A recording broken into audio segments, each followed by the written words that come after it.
קורה חברים? היום אנחנו נדבר על האימפלר. האימפלר הוא יושב במשאבת מים.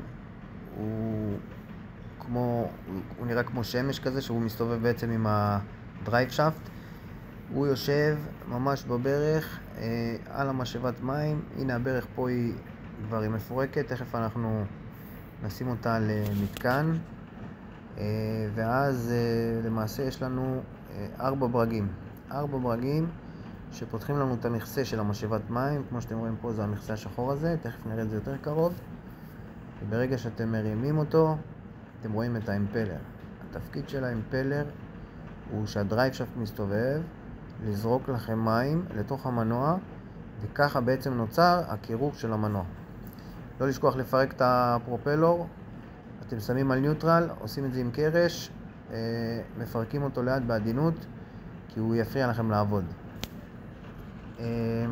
תכף אנחנו נראה פה עוד תמונה של הנה, זה המשאבת מים.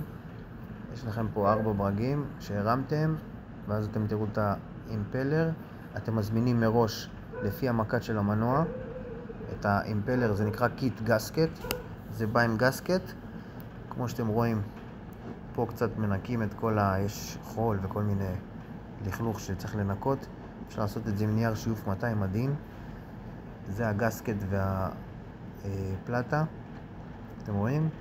הגסקט יושב ואז עליו יושבת הפלטה.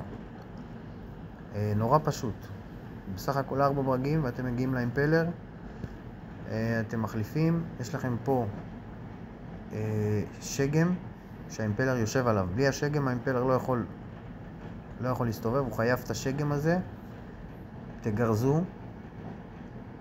ממש טוב, ואחר כך שאתם מורידים את המכסה על האימפלר, לסובב את המוט העליון, הדרייב שפט, לסובב אותו ימינה ותוך כדי ללחוץ. אז כשאתם לוחצים זה יורד למטה ותנעלו את זה עם 4 ברגים. אחר כך כל מה שנשאר לכם זה לנקות. הנה, כאן זה אתם רואים, זה המפרט של המנוע. לכל מנוע יש את המפרט שלו. יש חנות שמוציאה מפרטים למנועים, אני אגיד לכם איך קוראים לה. אני אעשה סרטון לזה, זה נורא פשוט. ואתם עושים הזמנה. מגיע לכם הקיט מסודר. אחר כך, אחרי שסיימתם, אתם יכולים לצבוע ולעשות התקנה. נורא פשוט, נורא קל. כל אחד יכול לעשות. 6 ברגים הברך יוצאת, 4 ברגים למשאבת אימפלר. נורא פשוט, לא להתרגש.